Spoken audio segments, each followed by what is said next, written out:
Olá, pessoal! Sejam bem-vindos a mais um podcast filosófico, atividade promovida pela Organização Internacional Nova Acrópole do Brasil. E hoje recebemos o professor voluntário da sede São Caetano do Sul, em São Paulo, José Roberto. Seja muito bem-vindo. Olá, Danilo. É um grande prazer estar aqui novamente contigo para que a gente possa trocar algumas reflexões, trocar algumas ideias filosóficas e compartilhar isso com as pessoas que nos ouvem e nos acompanham. Hoje nós vamos conversar sobre a linguagem simbólica e sua expressão na vida. Naturalmente, não vamos esgotar o tema, menos ainda trazer aqui verdades absolutas, longe disso. Vamos fazer como sempre, conversar, ouvir, refletir e que cada um de nós possa extrair aquilo que seja útil, prático e vivencial. Bem, José Roberto, esse tema é muito relevante, muito importante de falarmos, porque vivemos em um mundo onde muitas das vezes agimos de forma irracional e esquecemos de usar a nossa razão como contraparte para entender e compreender o que os símbolos, o que a linguagem simbólica quer nos ensinar. A vida traz uma série de elementos muito práticos, muitas experiências que muitas das vezes nos trazem à tona coisas que precisamos ver em nós próprios. Então, no nosso dia a dia, a gente perde essa capacidade quando não vê as coisas com imaginação, com inteligência. A gente vai falar mais disso um pouco mais adiante, mas, para começar, eu gostaria que você falasse sobre o que é a linguagem simbólica, do ponto de vista da filosofia, e como ela, sendo uma ferramenta, nos ajuda a lidar com a realidade, a enfrentá-la com essa capacidade imaginativa, com profundidade, para que possamos lidar com as experiências cotidianas de uma maneira mais leve, digamos assim. Sim, Danilo, para começar, já em outros podcasts, ou eu mesmo, alguns dos nossos colegas, têm compartilhado essa grande ferramenta, que em outras culturas, em outras épocas, em outros momentos históricos, sempre foi uma ferramenta muito poderosa de aproximação ao ser humano a realidade de uma maneira mais integral, a realidade de uma maneira mais ampla. E é interessante, Danilo, que é justamente isso, é uma linguagem simbólica, é uma linguagem. É algo que nos exige tanta dedicação para compreender, como também para irmos aprofundar, como quando a gente vai aprender espanhol, ou quando a gente vai aprender inglês, ou mesmo quando a gente vai aprender música, porque a gente sabe que a música, a maneira como você aprende a tocar, a maneira como você aprende a se colocar, a maneira como você coloca as ideias, que você como músico tem naquele dedilhar, vai tocar emoções. E também você como cantor, sabe que a maneira como você canta também vai despertar emoções. E achei muito interessante isso, porque nós recém saímos de uma festa da primavera, e uma aluna da nossa escola, ela tocou a capela, desacompanhada de um violão, que é o que normalmente acontece quando ela canta conosco, e as pessoas da plateia ficaram encantadas com a voz dela, com a música que ela escolheu também para tocar. Então nós percebemos, Danilo, que existem linguagens que não são linguagens verbais, mas que ainda assim elas têm essa capacidade de tocar o ser humano, abrir as portas da sua compreensão para elementos que não são tão facilmente definíveis. E a linguagem simbólica, ela também tem essa característica, Ela é uma linguagem que ela também, quando devidamente compreendida o seu valor, quando devidamente compreendida a sua profundidade, ela também tem esse aspecto de facilitar a nossa compreensão, tocar a nossa sensibilidade.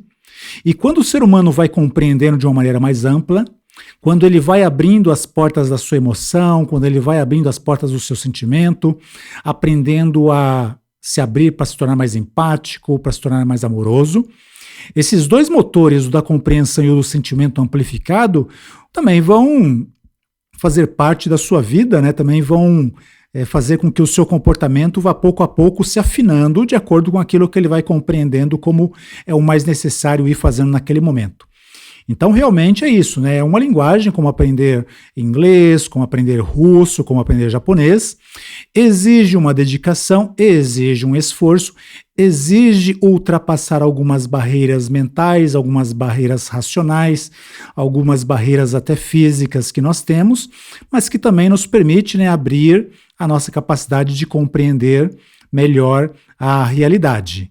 O ser humano, ele tem esse aspecto irracional dentro de si e que nós vamos, conforme a gente vai, estudando grandes simbologistas, grandes personalidades da nossa época, como Mircea Eliade, como Carl Gustav Jung, como Carl Rogers e muitos outros estudiosos, né, desse campo da psique humana, desse campo da psicologia humana, eles mesmos vão colocando, né, que nas suas pesquisas, nos seus estudos das antigas civilizações, se reconhecia que o ser humano, né, ele tem sim um aspecto racional, mas que ele também tem um aspecto irracional.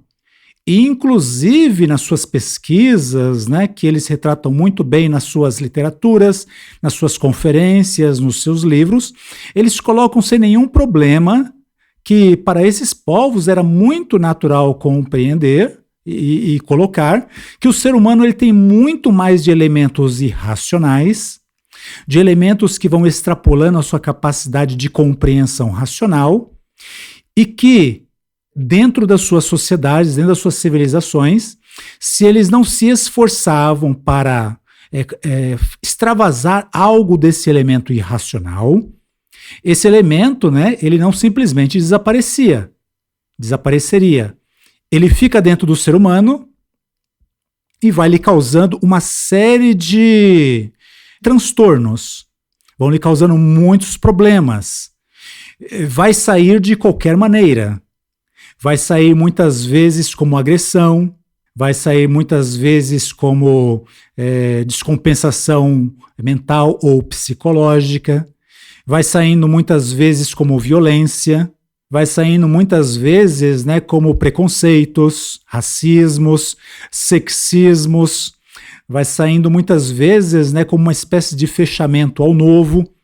Enfim, esse elemento, né, eles concebiam que está naturalmente presente dentro de todos nós como seres humanos. Não teríamos que nos envergonhar disso, apesar de hoje nos envergonharmos. Se alguém me chamar como irracional no meio da rua, né, dizem alguns, eu parto para a briga, né, porque não se compreende que isso também é uma parte natural do ser humano, também faz parte da nossa realidade como seres humanos. E, inclusive, esse era um outro valor da linguagem simbólica para esses antigos povos, porque também era uma maneira, né, de auxiliar o ser humano a compreender de uma maneira muito natural que tanto o aspecto racional, o controlado, o aspecto que pensa, o aspecto que sente, era compensado por esses outros aspectos, né? Por elementos subconscientes, por elementos interiores, por elementos ainda não dominados, e que, assim, se a gente fizer uma comparação, vamos dizer o seguinte, pegar um pouco a ilha do Havaí ou a ilha do Fernando de Noronha, e contemplarmos, né, que esses dois pedaços de terra, pequenos pedaços de terra, eles são cercados por uma infinidade de água por todos os lados, porque são ilhas, né? São pequenas ilhas, são muito menores que os continentes a qual pertencem, seja a ilha de Fernando de Noronha, ou seja a ilha ou o arquipélago do Havaí. Todo o oceano, né, Danilo, nós poderíamos comparar com a parte irracional do ser humano. E essas ilhas são as partes que são controladas pelo nosso aspecto mental, ou pelo nosso aspecto emocional, ou mesmo pelo nosso comportamento físico. E se o ser humano, e isso não sou só eu, tá, Danilo? Isso é Mircea Eliade, é Jung, é Carl Gustav Jung, é Carl Rogers, colocando que se o ser humano não constrói uma relação natural com esse aspecto também da sua própria constituição, pouco conhecido, ele pode ter problemas durante toda a sua vida. E é interessante que, para lidar com esse nosso mundo desconhecido e rico mundo interior, só a razão não é suficiente. Para isso, consideravam, esses estudiosos atuais e esses antigos povos, que o ser humano tem uma ferramenta muito mais eficiente, que é a imaginação.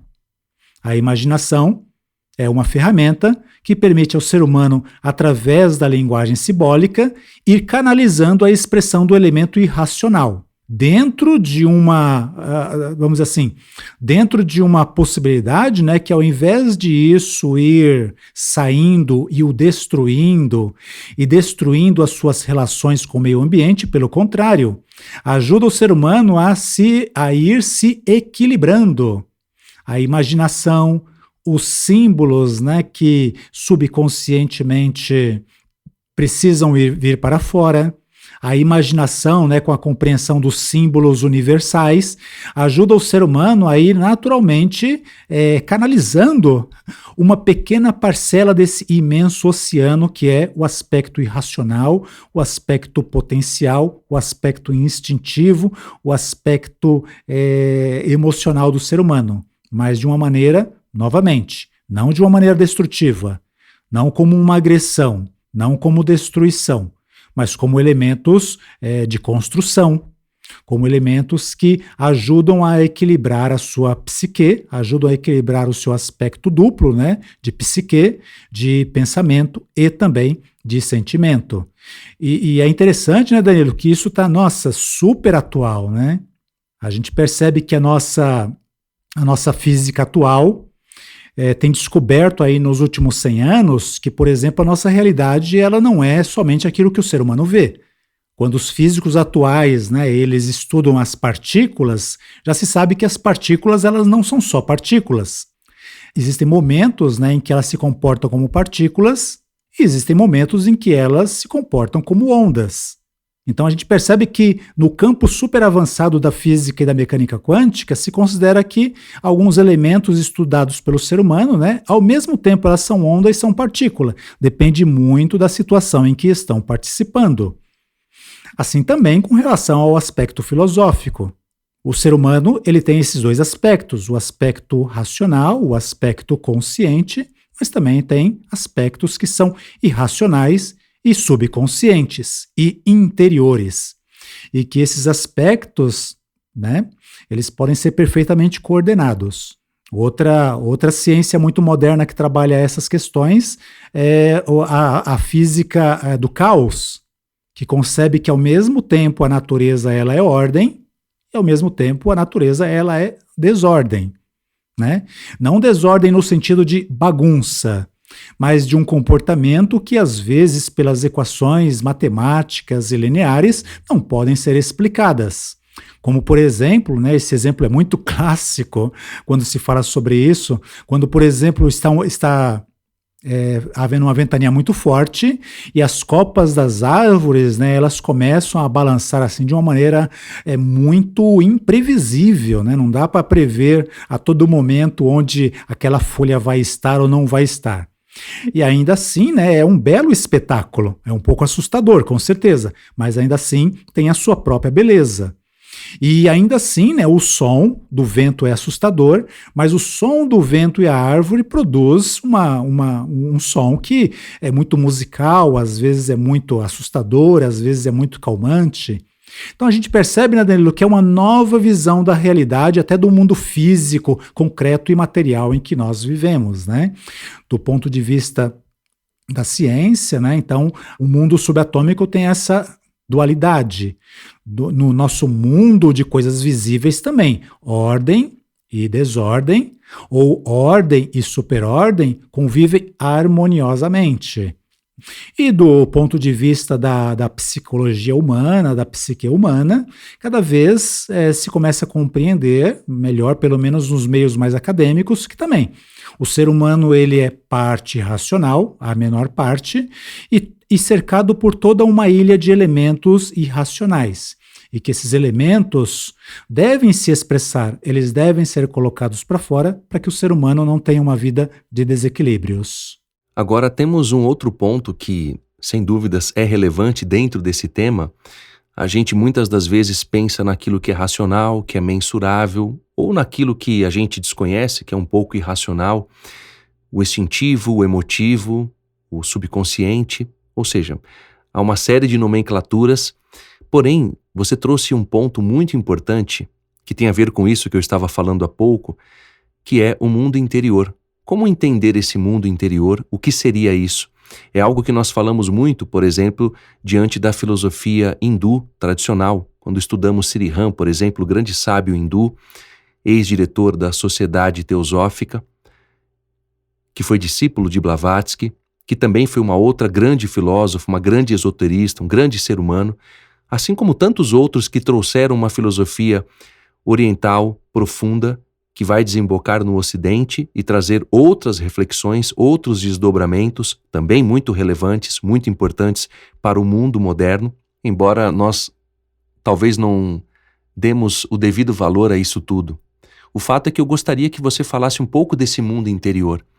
Como encontrá-lo, como percebê-lo nas experiências cotidianas, identificar o que é racional, o que não é, o que é imaginação, o que é fantasia, e como nós podemos viver de maneira consciente diante desses aspectos. As culturas antigas saudavam o sol e isso era natural. E hoje para nós pode parecer algo estranho diante desses exemplos que eu trouxe. Gostaria que você falasse um pouco sobre isso. Justamente, há muito que refletir diante dessas experiências internas que todo ser humano pode ter. Assim, Danilo, é como a gente estava conversando, né? Hoje, realmente, lidar com essa questão do que é o mundo interior, né, e se relacionar de uma maneira harmônica com ele, é uma espécie de tabu. É um desconhecimento na nossa cultura.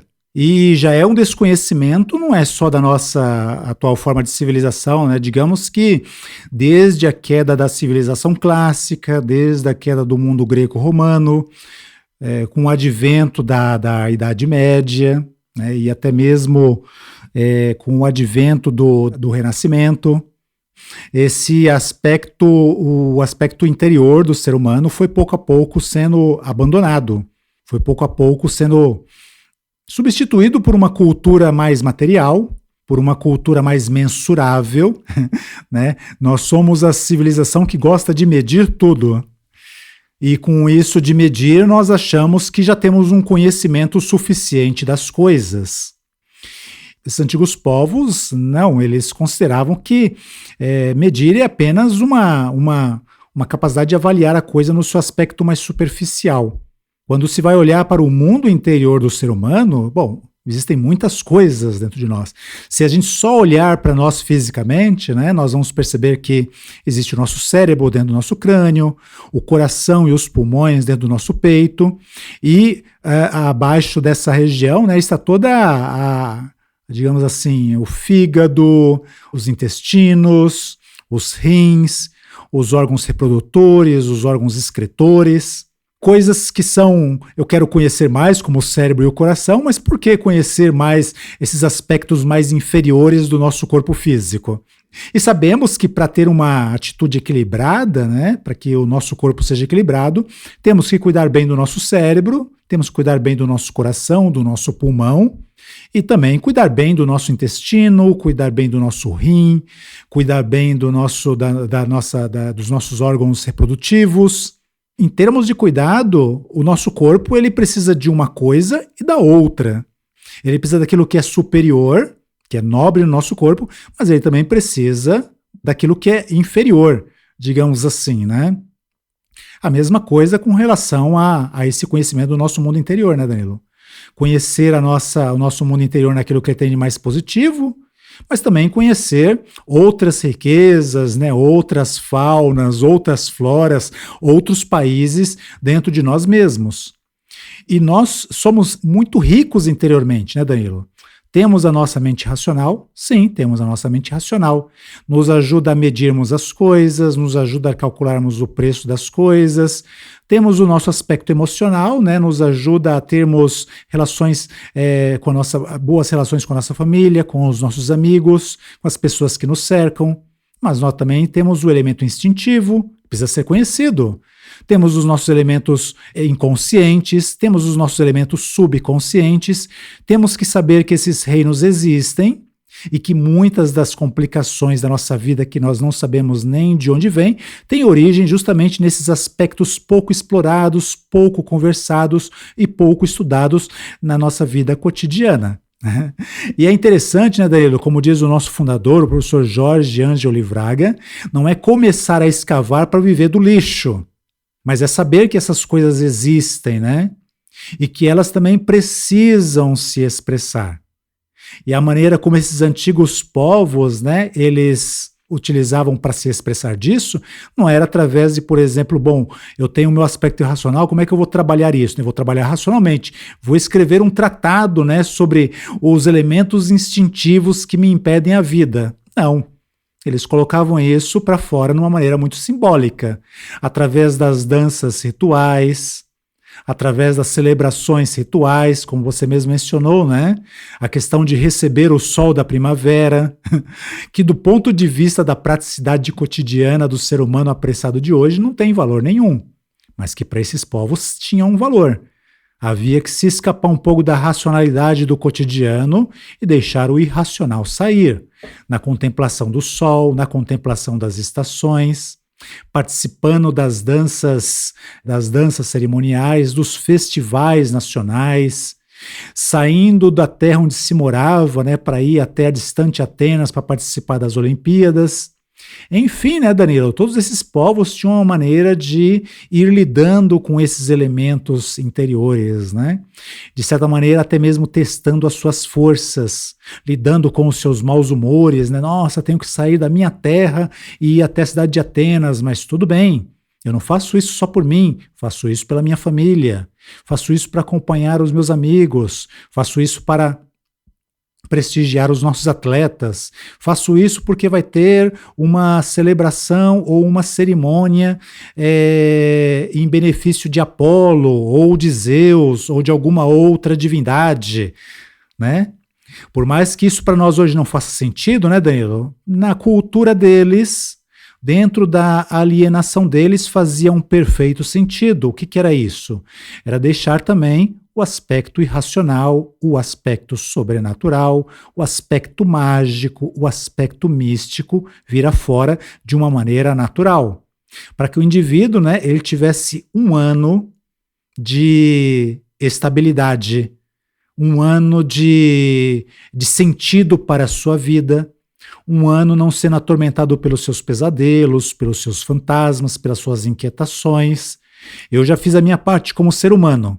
Algo não depende de mim, algo depende da natureza, algo depende dos deuses. E isso para eles, né, Danilo, funcionava. E o que o indivíduo fazia não era agredir ninguém, não era querer se prevalecer como macho alfa ou como super-homem. Não, era simplesmente através de todo um conteúdo simbólico, né? Celebrações, cerimônias, participando dos mitos, interpretando os mitos, indo consultar o oráculo de Delfos, indo participar do teatro grego, né? Tudo isso era uma maneira catártica de ir colocando esse grande bloco de força e pressão para fora. Então é isso, né, Danilo? O que eles percebiam, e hoje muito insipidamente nós estamos percebendo, é que existem coisas que ocupam espaço, que exercem uma pressão, e que se essa pressão ela não é aliviada, né, se não é feita uma espécie de trabalho alquímico com esses elementos, eles acabam vazando na nossa sociedade, vazando na civilização, vazando na família e causando danos. Agora você imagina, né, quando não é só eu com esse problema, ou só eu e você, mas quando é um grupo dentro da sociedade que vão querer expressar isso, digamos assim, praticando vandalismo, praticando um bullying muito pesado, muito ofensivo, ou se é uma sociedade, uma nação inteira que vai querer extravasar isso, oprimindo uma sociedade, uma civilização mais fraca, ou canalizando tudo isso em forma de um trabalho workaholic muito desumano. Em algum problema, como não apenas como indivíduo, mas como sociedade, começa-se a ter muitos dos problemas que hoje a gente identifica na nossa sociedade já faz muitos e muitos séculos. Nós, muitas das vezes, José Roberto, somos irracionais quando vamos fazer as coisas, ou seja, não pensamos, não raciocinamos, portanto não refletimos, e isso naturalmente vai fazer com que as nossas ações incorram em erro. E aí vamos ter a dor como um parâmetro perceptível, palpável de que estamos errando. E é uma longa caminhada, eu não vou te pedir uma resposta completa e tampouco psicológica, porque nós não somos profissionais da psicologia, embora um dos aspectos da filosofia é a investigação. Então, vamos estudar a psicologia, as ciências e a forma de compreender o que leva o ser humano a agir de uma ou de outra forma, porque isso é um ponto filosófico também. O próprio Jung, além de psicólogo, foi também um filósofo, porque ele aprofundou muito os temas da psicologia, tanto quanto outros, Erich Fromm, e poderíamos citar muitos outros, que trazem esse elemento profundo que vai compreender a alma humana e elementos que nos ajudem a lidar com tudo aquilo que a gente tem dentro. Ou seja, eu gostaria que você falasse desse aspecto irracional que nós temos. Como lidar com ele do ponto de vista da filosofia? Quais são as ferramentas que a filosofia nos traz nesse sentido para que a gente possa, de uma maneira sensata, lúcida, com bom senso, entender o que nós somos e também como agir melhor com uma capacidade maior de lucidez diante dos momentos difíceis da vida? O professor Michel, né, o fundador da Nova Acrópole no Brasil, tem um belo trabalho, né, sobre como lidar com o medo. E o medo é um dos aspectos que é natural do ser humano. Não tem como o ser humano não ter medo. O medo não é algo que o ser humano desenvolve, né, porque deixou de fazer alguma coisa. É algo que também pertence a esse grande oceano de elementos pouco explorados e conhecidos, né, Danilo? Olha, algo para que a gente aprenda a lidar com esse mundo imenso dentro de nós, né, Danilo? Quase esse sistema solar que existe dentro de nós.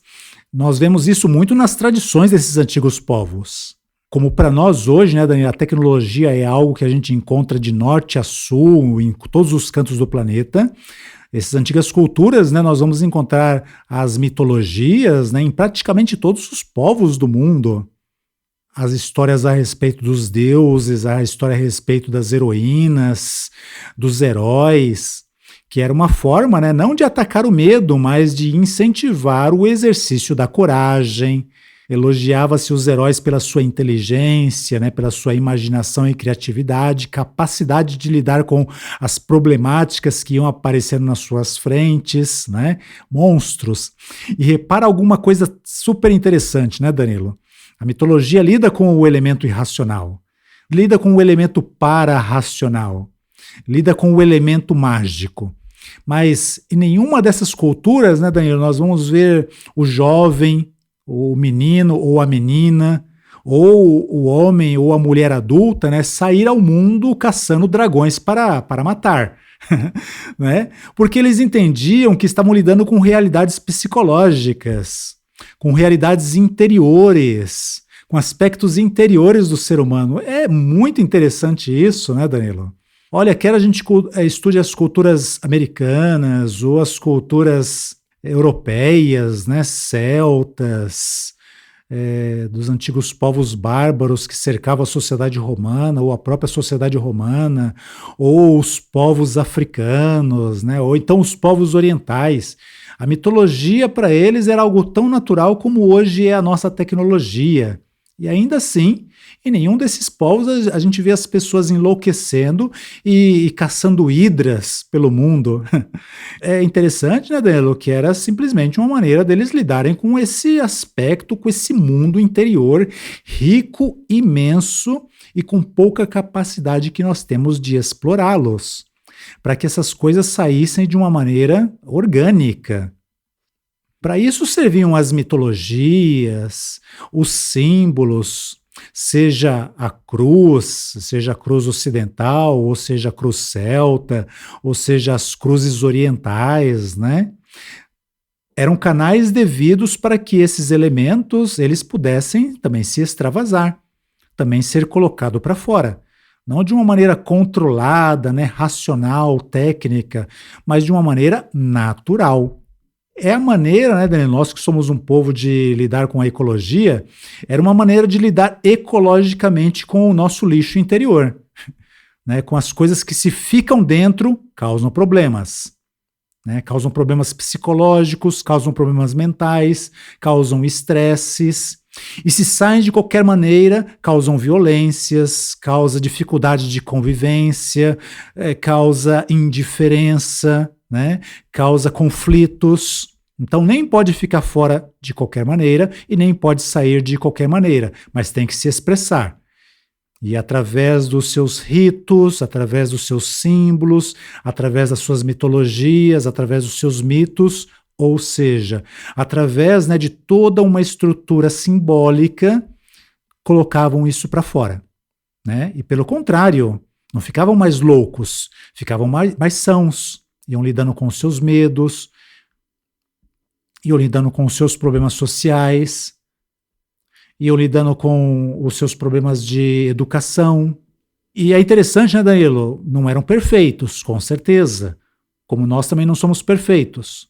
Mas a gente percebe, né, que se era algo que na imperfeição dessas antigas culturas funcionava com eles, de uma maneira muito prática, quando a gente começa a introduzir pequenos elementos disso na nossa vida, também começa a funcionar conosco. Começa a nos tornar não apenas máquinas produtivas, mas nos humaniza. A gente percebe que os símbolos que existem na nossa sociedade, né, se bem que muito distantes, né, dessa concepção que esses antigos povos davam aos mitos, eles já nos ajudam, né, a sermos mais humanos e a vivermos numa sociedade com um aroma de maior humanidade. Porque, veja só, um símbolo muito comum na nossa vida, os sinais de trânsito. É uma linguagem. E todo mundo que bate o olho no verde, no amarelo, no vermelho, sabe o que quer dizer. Não precisa de nenhuma explicação técnica para isso. E para ou avança e deixa o pedestre atravessar. Às vezes bufando, né? Porque eu estou atrasado, mas isso é problema meu. Né? Isso é um problema meu. Que eu teria que ter outros símbolos meu para já sair de casa já um pouquinho mais organizado. Mas é um símbolo que nos ajuda a conviver bem dentro de alguns níveis, né, em termos de trânsito, digamos, numa cidade grande como são as nossas cidades brasileiras. Também nos humaniza, né, Danilo, numa questão de convivência. Porque quando eu gosto de alguém, né, um amigo ou uma amiga, e ofereço uma flor, eu não preciso explicar o que essa flor significa ou o que esse presente significa. Eu entendo e a pessoa para quem eu estou oferecendo, se tem alguma afinidade, laço entre nós, ela também vai compreender. Eu não preciso elaborar isso de uma maneira racional. Esse símbolo é suficiente. Ele fala de sentimentos, ele fala de intenções, ele fala de aproximação. Então a gente percebe, né, que uma flor para uma pessoa querida, uma pessoa amada, um presente, uma pequena lembrança, né, é algo que humaniza, que sensibiliza, que tira do indiferente.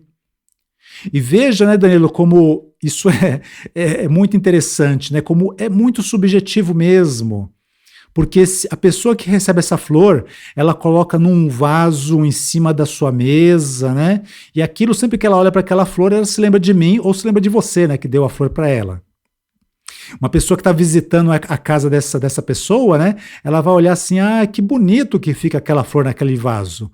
Mas ela não faz a menor ideia, né, do como isso te comoveu ou como ainda está te comovendo, né? Como está comovendo a pessoa que recebeu a flor.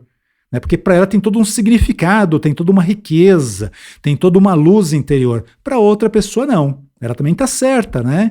É só um símbolo de embelezamento, de um certo cuidado com o ambiente. Então a linguagem simbólica, né, Daniela, é muito rica porque ela é muito particular. Ela vai se adaptando à característica de cada indivíduo.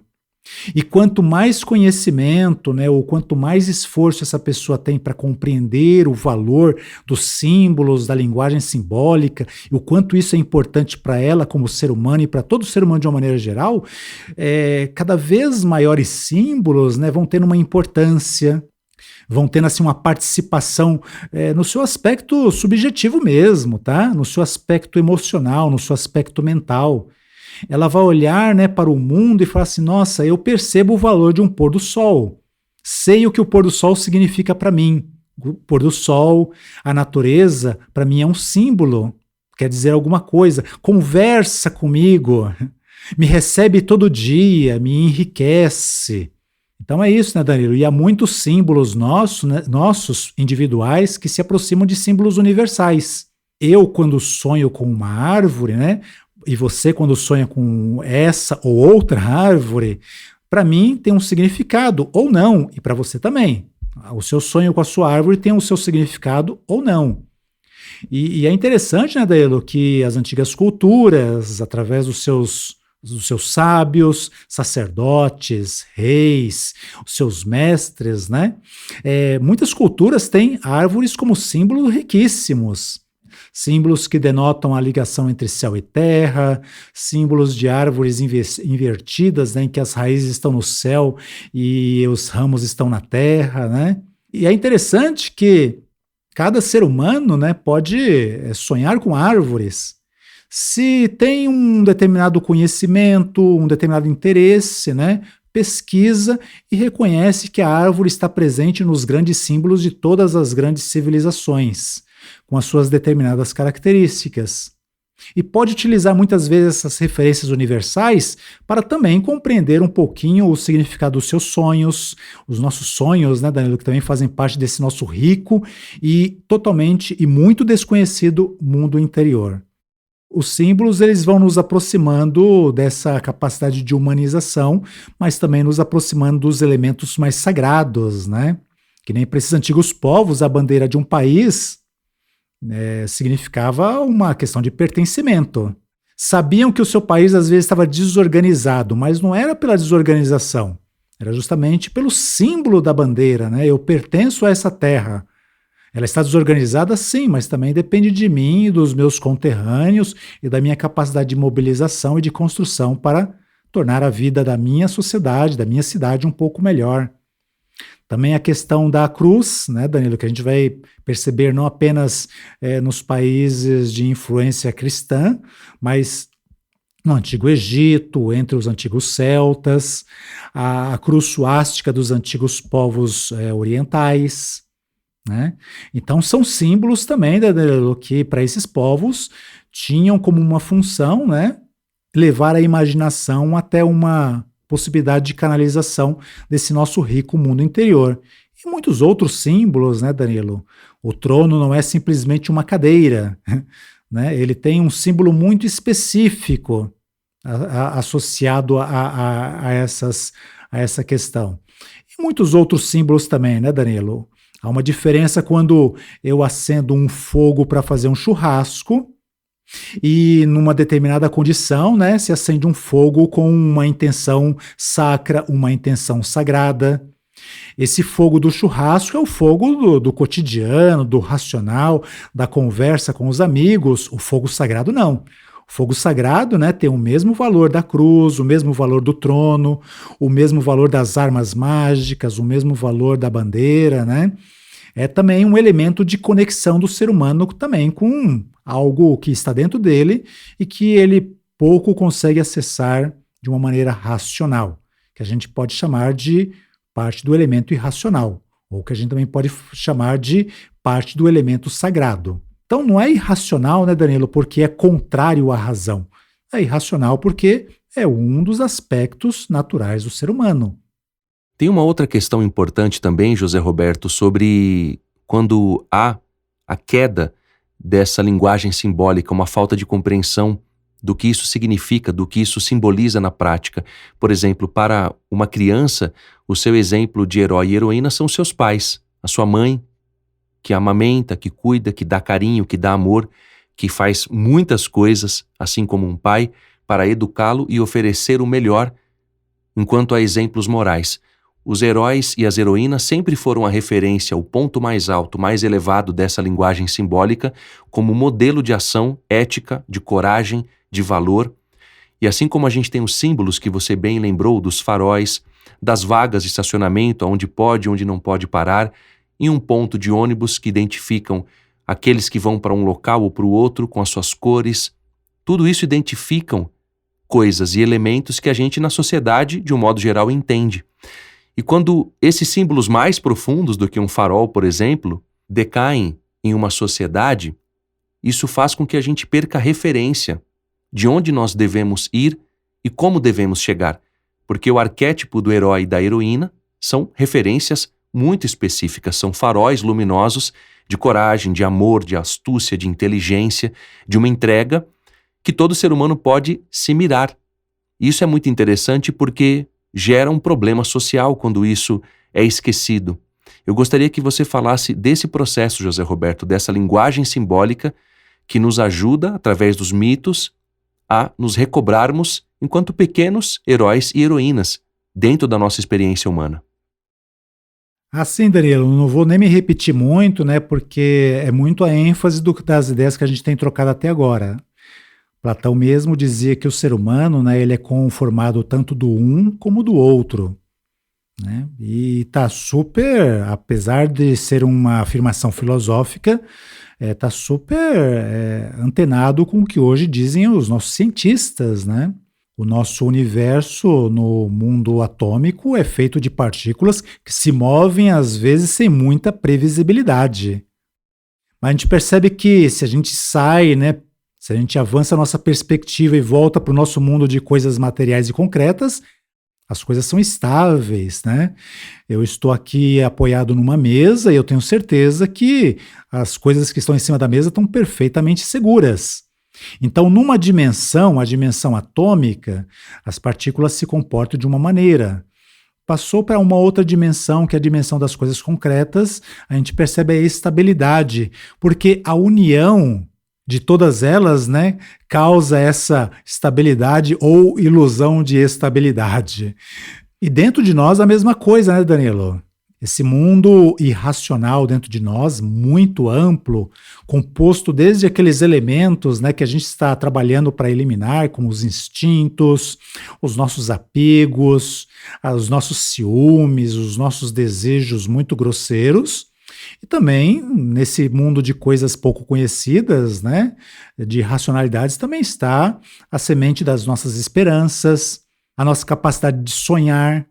Desde quando eu durmo e sonho, recebo impactos desse mundo onírico, até a minha capacidade de sonhar com um futuro melhor, ou um futuro traumático, que seja, até a capacidade de despertar aspectos em mim que são potências mais espirituais. Tudo isso compõe essa riqueza, esse mar que cerca a nossa ilha de racionalidade. Perfeito? Então é isso, né, Danilo? O irracional, ele existe dentro de nós de forma velada e que a solução para esses antigos povos era justamente cultivar o aspecto da imaginação humana, mas de uma maneira muito educacional, para que não se transforme em fantasia. Porque nós também, né, Danilo, temos essa capacidade, porque eu e muitas outras pessoas gostamos muito de filmes e quadrinhos de super-heróis. Os jovens também, né? O jovem se identifica com o Super-Homem, ou com o Capitão América, ou com o Homem-Aranha, ou com a Mulher Maravilha, ou com a Viúva Negra, ou com o Luke Skywalker, ou com a Princesa Leia, né? Ainda assim, a gente mantém a nossa admiração por esses personagens no mundo da fantasia, ou no mundo da imaginação. Não saímos por aí colocando capa ou vestindo a cueca em cima da calça. Que a gente entende que isso é um mundo que nos ajuda a nos relaxarmos e nos desestressarmos. Levando isso em consideração, a gente então compreende esses antigos povos, né, que através dos mitos, que através dos símbolos, dos ritos, eles colocavam linha, né, eles colocavam uma margem de expressão desses elementos na sua vida. Né, e iam lidando com eles de uma tal maneira que iam se fortalecendo com isso, iam se conhecendo cada vez mais, iam ampliando a fronteira do conhecido, iam percebendo que o desconhecido pode ser algo desconhecido, mas que talvez não seja de todo diferente de uma maneira fundamental daquilo que nós conhecemos.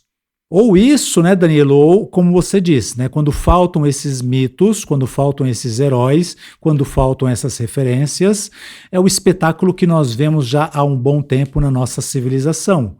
O que sobra são as violências, o que sobra são os excessos, o que sobra é só a fantasia, são só os racismos. Ao invés de canalizar e lutar contra mim mesmo, eu vou buscar algum inimigo no qual jogar a culpa por todas as minhas problemáticas, ou a da problemática da minha família, ou a problemática do meu grupo, ou a problemática do meu país. E gostei muito de algo que você disse, né, Danilo, que a nossa ideia não é dar uma verdade absoluta aqui, né? Não é tratar isso só do ponto de vista psicológico, ou tratar isso de um ponto de vista político, né? Porque tudo bem que essas questões que estamos aqui dando como uma introdução ao que estudar filosofia vai nos oferecer de uma maneira muito mais profunda, muito mais rica e muito sistemática, é apenas um esboço, né? É a nossa colocação de um aspecto filosófico, né, que pode nos ajudar a nós compreendermos um pouco melhor o que podemos fazer para irmos lidar com essas coisas que muitas vezes nos inquietam, nos entristecem, mexem muito conosco. A filosofia, José Roberto, a gente conversava sobre isso no início, ela é uma ferramenta pedagógica de vida. Ela é uma forma de vida onde a gente, ao se conhecer, busca travar uma batalha interna e colocar o nosso melhor à tona. E isso serve para toda a humanidade, para todas as pessoas. Há uma história muito bonita do Sidney Poitier, o ator afrodescendente, que foi o primeiro ator afrodescendente a ganhar um Oscar. No seu documentário, talvez eu já deva ter falado disso aqui em algum dos nossos podcasts, mas todo exemplo que é realmente bom deve ser reforçado. Então, acho que vale citar novamente. Ele, durante um trabalho, lavando pratos em um restaurante, ele vê um anúncio para um ator afrodescendente no teatro de afrodescendentes norte-americano. Isso na década de 40, salvo engano. E ele vai até o local, porém, a pessoa que estava ali selecionando os atores disse que ele não levava jeito para a coisa. E ele saiu dali convicto de que iria treinar, se esforçar, se empenhar. Bom, e a história demonstra o quão importante foi esse momento na vida dele. Ou seja, todos nós passamos por provas, por recusas, por experiências dolorosas que nos impulsionam a buscarmos melhorar como seres humanos e oferecer para o mundo aquilo que nós temos de melhor no nosso coração. Cada ser humano tem uma possibilidade, uma condição, e a vida nos dá essas oportunidades. Por mais difíceis que sejam as experiências que a gente tem, cada qual na sua medida, nas suas condições, não pode dizer que nunca a vida, os deuses, a natureza, Deus, não lhe deu chances. A gente sempre conhece alguém especial, sempre tem algum mentor, alguma pessoa que nos orienta, e todos nós podemos deixar para a humanidade algo de muito relevante, algo de muito luminoso. Eu poderia citar aqui centenas e centenas de exemplos de pessoas que fizeram a história. E a filosofia nos possibilita isso. Eu gostaria que você encerrasse o nosso podcast com essa mensagem final. Sim, Danilo. Assim como esses grandes personagens que nós mencionamos, né, personagens até da nossa própria época, estudiosos, concebem que a imaginação simbólica, o pensamento simbólico, a linguagem simbólica são canais que fazem com que águas muito turbulentas que existem dentro do ser humano possam fluir de uma maneira ordenada. E dão muitos exemplos para isso. E essa capacidade é justamente do ser humano conciliar o seu aspecto racional e também o seu aspecto imaginativo. Né? Tem uma frase que é sempre muito famosa aí, que rola pela internet, né, atribuída a Albert Einstein, que, nas minhas palavras, não na dele, né, que o racional tem um limite, né, até para medir o universo.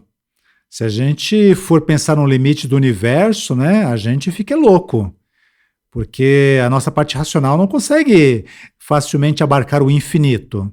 Agora, a imaginação, sim. Por mais que eu coloque racionalmente ali termina o universo, né, a minha imaginação consegue ir além.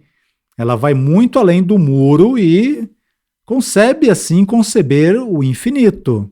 A razão já não.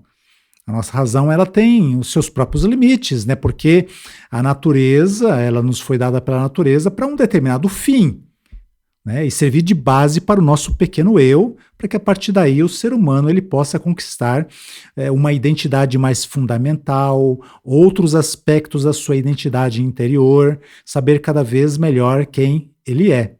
Né? Mas ela realmente, assim, hoje é a melhor ferramenta que nós temos, né, Danilo? Mas ela precisa ser educada, ela precisa ser conhecida, e a filosofia nos ajuda a isso, né? A nós lidarmos com a nossa mente, educar a nossa mente, facilitar a visão dela, né, de outras perspectivas históricas, outras perspectivas filosóficas, outras perspectivas científicas. É que nem esse conceito de quarta dimensão, né, Danilo? Se eu não trabalho um pouquinho a minha mente e a minha imaginação, nunca faz sentido, né? E ainda assim é uma compreensão muito, muito básica, porque uma coisa é a minha mente e a minha imaginação em funcionamento junto, dizendo, olha, faz sentido. Outra coisa é eu tentando aprender de uma maneira racional toda a matemática e às vezes até mesmo a explicação que mostra por que uma quarta dimensão ela é necessária e ela contribui para a ordem da natureza e do universo. Eu não entendo essa matemática, né? E às vezes eu não consigo nem entender muito bem a explicação. E quando eu acho que entendi alguma coisa, aparece outro cientista ou outro especialista explicando elementos e eu falo assim, realmente não entendia nada. Porque a nossa mente racional ela tem um limite, né, Danilo? Mas a nossa capacidade de imaginação, não. A nossa capacidade de imaginação ela pode se expandir e muito. Então a nossa consciência, quando ela fica presa no aspecto racional, ela fica isso mesmo, ela fica presa. Agora, quando ela se apoia no racional, mas também se apoia na imaginação, na criatividade. Aí ela se torna mais aberta, né, Danilo? Ela se torna mais fraterna até mesmo. O diferente não parece alguma coisa tão inconcebível, tão inaceitável.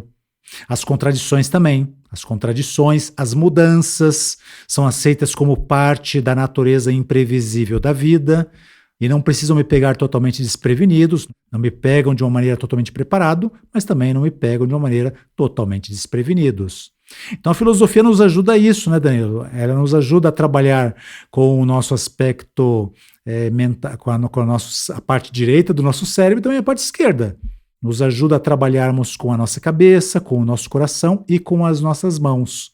Para que, unindo esses três aspectos, né, nós possamos conviver de uma maneira harmônica, de uma maneira humana, e sentimos que com isso vamos nos conhecendo cada vez mais e cumprindo uma função muito especial que só eu posso cumprir, só você pode cumprir e cada uma das pessoas que nos ouvem pode cumprir. Nisso a filosofia nos ajuda muito.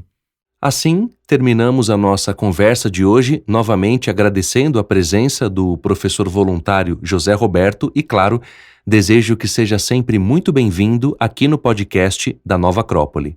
Obrigado, Danilo, e sempre gostaria de convidar as pessoas para conhecer alguma das escolas da Nova Acrópole, né? Porque todos esses aspectos que conversamos aqui de uma maneira muito apressada podem ser desenvolvidos em aulas, em palestras, em atividades mais lúdicas, mais práticas, de voluntariado, para ajudar a gente a pouco ir assimilando essa nova maneira de obter conhecimento e nos aprofundarmos nesse imenso mistério que somos nós mesmos.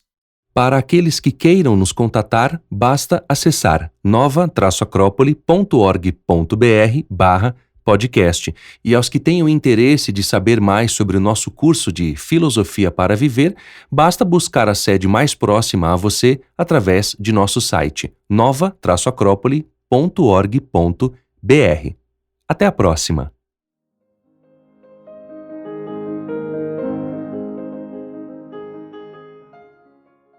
A trilha deste podcast é de autoria de Robert Schumann e chama-se Widmung, Opus 25, número 1.